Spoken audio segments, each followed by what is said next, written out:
भक्ति तो है। भारत माता की।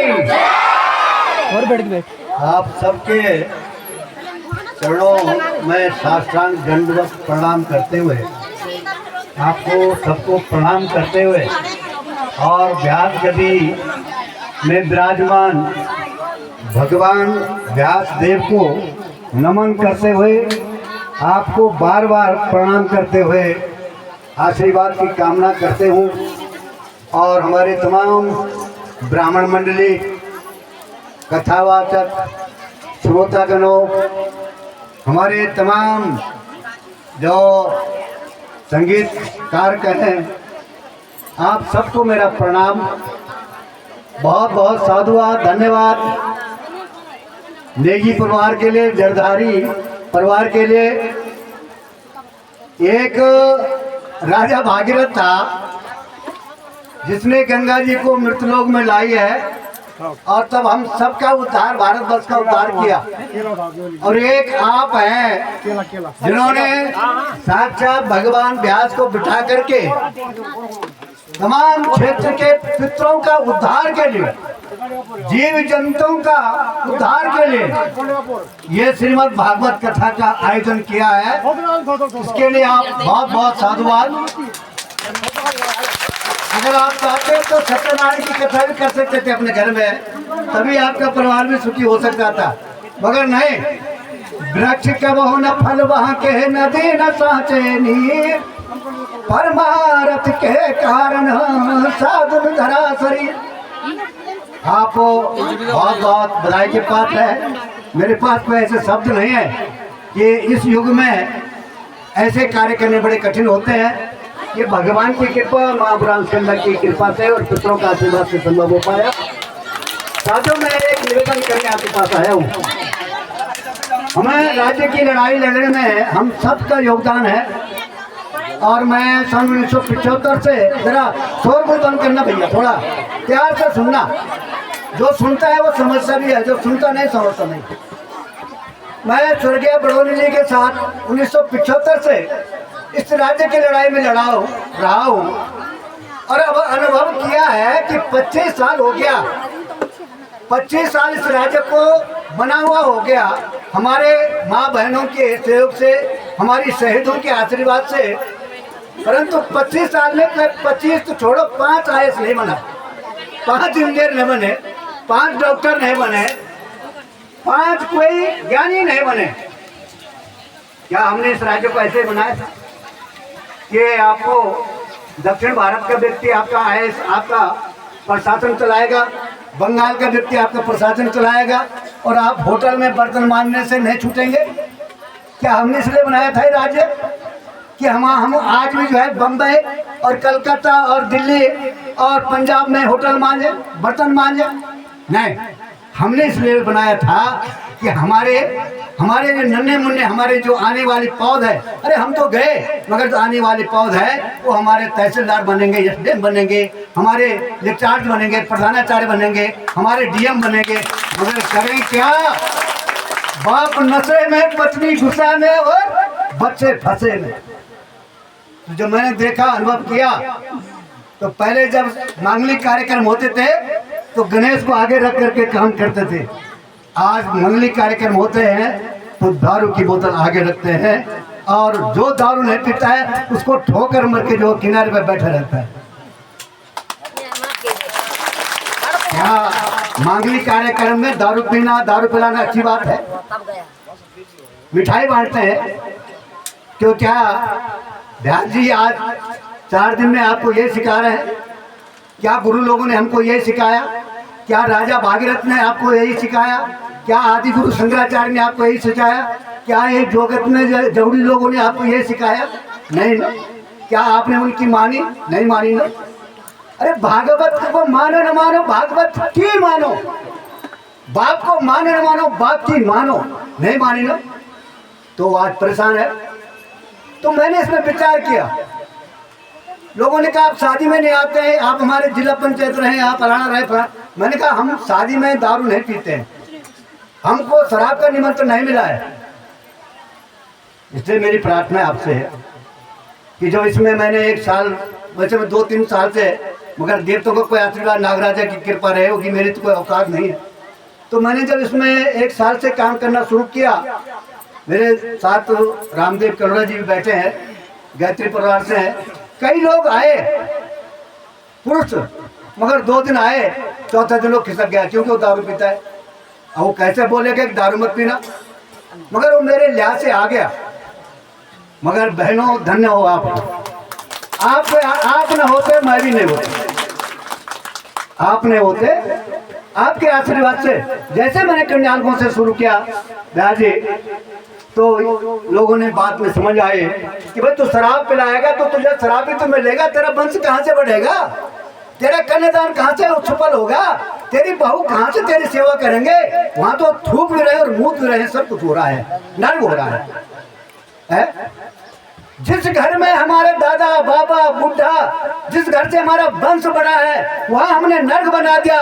और जो बुरांसखंड का मंदिर तुमने बनाया वहां माथा टेक करो, नाग रगड़ते हो, क्या ऐसा मिलेगा? क्या वो मंदिर नहीं है?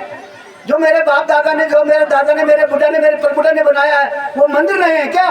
जिस घर में तुम्हारे जो है कृष्ण पैदा हुआ, जिसको तुम अभी नचा रहे थे, पहले घर से पूजा सीखो, उस घर की इज्जत करना सीखो। क्या ये रोड इसीलिए बनाई थी कि तुम यहाँ से लटा-पटा लेकर देहरादून जाओगे?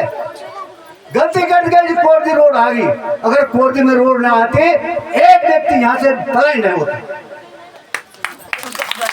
उल्टा काम कर रहे हो तुम लोग, काय के लिए बैठो? कथा सुनने के लिए? क्या कथा ऐसे सुनी जाती है? तुम तो ऐसे लग रहा है जैसे तुम्हारी शादी नहीं होगी, तुम कुंवारी करने होगी। नंगे मुंडे बैठे, गाड़ी पड़े तो बैठे, तरीका है? भगवान ऐसे मिलता है? भगवान सस्ता है। तुमने 7 फेरा जो है, तुमने 7 फेरे में जो है पति ने तुम्हारे साथ कसम खाई, कहाँ है तुम्हारे पति? तुम्हारा जो है पाप कर रखा है, तुमने पाप कर रखा है। कथा में जाओगे तुम, मरने में जाओगे तुम, रोपड़ी लगाओगे तुम, बिना बोलोगे तुम, आग लगाओगे तुम, सब काम तुम करोगे। जो मर्द हो क्या करेगा? दारू पिएगा, जुआ खेलेगा। इसलिए पैदा हुए थे, इसलिए मौली 9 महीने तक जो है तू अनानू न खाए, तू फलानू न खाए, तू लड़ू न खाए, इरादू न खाए, इसलिए पैदा किया था। नरक ढूंढ रहे हो, पाप कमा रहे हो। जानते हो मेरा बाप मर गया, तेरा बाप मरा, तू काय को जलाया? अगर तेरा बाप था या मेरा बाप था, मेरी माँ थी, क्यों जलाया? माँ को जलाता है, बाप को जलाता है, समझ में नहीं आ रहा। दादा भी मर गई, बाप भी मर गया, अलानु मर गई, तब नहीं समझो कि मैं भी मानो मैं नहीं लड़ गया। फिर भी पाप ही कर रहा है, फिर पाप ही कर रहा है, फिर पाप के गले लगा रहा है। अभी मैंने द्वारका से जो है 4 आदमी को जो दारू देता है थाने में बंद करा। मैंने कहा जब तक देवी सिंह को और रहेगा या उत्तराखंड में शराब रहेगी। मैं अपनी माँ का पैदा हूँ, मेरी माँ का नाम कौशल्या है, मैं कौशल्या का राम बनना चाहता हूँ। मैं हैवान नहीं बनना चाहता हूँ। मैं इस उत्तराखंड को नंगा नाच नहीं देखना चाहता हूँ। मेरे माताओं, इस कल पर्पज में मैंने नागराज के चरणों में 24 जून को मंगलवार आदि गुरु शंकराचार्य, जगत गुरु वृंदावन वाले गोविंदाचार्य महात्मा जी को इनवाइट कर रखा है। हमारे उत्तराखंड को बचाओ। मैंने डॉक्टर मुकुल शर्मा को दिल्ली से इनवाइट कर रखा है। उसने 1 लाख लोगों को नशा से मुक्त करा रखा है, उसको इनवाइट कर रखा है। हमारा दिमाग की लड़ाई लड़ो, हमारे दिमाग को ठीक करो। दिमाग का डॉक्टर है, राष्ट्रपति पुरस्कार है, हमारा दिमाग को ठीक करो। कोई रतौड़ी जी ने ठेका नहीं देखा है रात दिन तुमको समझाने का, तुमको भी समझना पड़ेगा। मैंने आलोक त्रिपाठी, डॉक्टर आलोक त्रिपाठी जो सिविल जज है, सीनियर जज टेरी में, उसको इनवाइट कर रखा है कि हमको कानून की सलाह दो। मैंने रीता खंडूरी को इनवाइट कर रखा है, विधानसभा अध्यक्ष है, तुम महिलाओं के अध्यक्ष है, महिलाओं पे अत्याचार हो रहा है, हमारी रक्षा करो।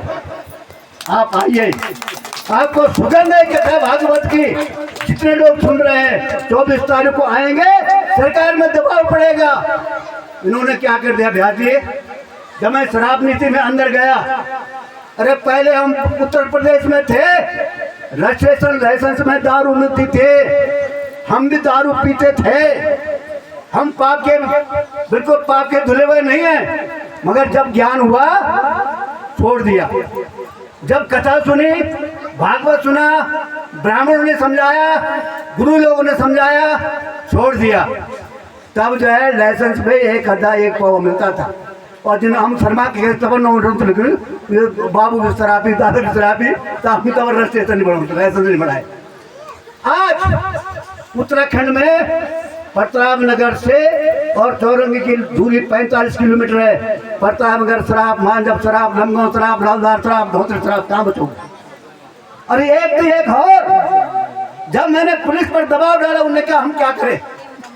एक आदमी 12 बोतल दारू ले जा सकता है। अब 12 बोतल एक आदमी दारू ले जा सकता है। 12 36 360 बोतल एक महीने में ले जा सकता है। तो क्या करेगा वो? कहाँ जाएगा वो? क्यों पड़ेगा? भैया ये बहुत महत्वपूर्ण बात है। ये कथा भागवत तब रहेगा जब हमारा नशा खत्म होगा, तब हम इसकी भी मर्यादा करेंगे। नहीं तो ये भी लोग छोड़ जाएंगे, माँ बाप को छोड़ देंगे। दारू, आज दारू नहीं चाहिए उत्तराखंड में। ये आदिगुरु शंकराचार्य का उत्तराखंड है, ऋषि मुनियों का उत्तराखंड है, ये जगत गुरु का उत्तराखंड है, और ये वेद शास्त्रों का उत्तराखंड है, ऋषि मुनियों का उत्तराखंड है, माँ ब्रह्मखंड का उत्तराखंड है। आपने उत्तराखंड से दारू को मुक्त कराना है। जब बिहार दारू मुक्त हो सकता है, गुजरात हो सकता है, उत्तराखंड क्यों नहीं हो सकता है? ये मेरी प्रार्थना है, मैं इस निवेदन करने आया हूँ। बाकी आपने व्यास जी से जो सुना है, एक निवेदन और करूँगा। अभी कृष्ण बन के आया एक लड़का, मैं उनके माँ बापों से एक प्रार्थना करूँगा, इसको कृष्ण ही रखना, इसको कृष्ण के संस्कार देना, और ये तब पूरे समाज को कृष्ण बना देगा। भगवान कोई राम कृष्ण भगवान नहीं थे, उन्होंने अद्भुत काम किया, अलौकिक कार्य किया, इसलिए उनको भगवान की उपाधि मिली है। भगवान आप सब है, सिया राम मैं सब जग जानी, करो प्रेम जोर जुग पानी। जिसने आपको पहचाना वो भगवान बना, और जिसने दूसरों की आलोचना की वो राक्षस बना। आप इंसान अपने भाग्य का निर्माता स्वयं होता है।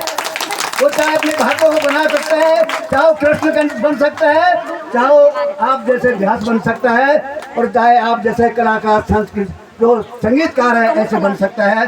कर्म के कर्मान्यवादिकर से महापुरुष कदाचन। मुझे भी ऐसे लोगों से मुझे ज्ञान प्राप्त हुआ। मैं घर से नहीं, मैं बहुत गरीब घर का बेटा हूँ, और मैंने पूरे भारत भर में अगर बोलना लग जाऊंगा ना तो दिन रात कम हो जाएगा। मगर बोलना नहीं, कर्म में ढालना है, आचरण में सीखना है। इसलिए मेरे आप सबसे प्रार्थना है, अपने बच्चों को तैयार करो। अगर आप बचना है तो बच्चों को तैयार करो। और लास्ट में एक बात और बताता हूँ। ये बात बताओ, तुम पाप कमाना कि पुण्य कमाना है? जेठाना तुम भैजी बोल यहाँ, जेठाना भैजी बोल यहाँ। अरे तेरे बाबू मेरे बाबू को बता दे, बोलो एक हंसने वाली बात नहीं, गंभीरता से।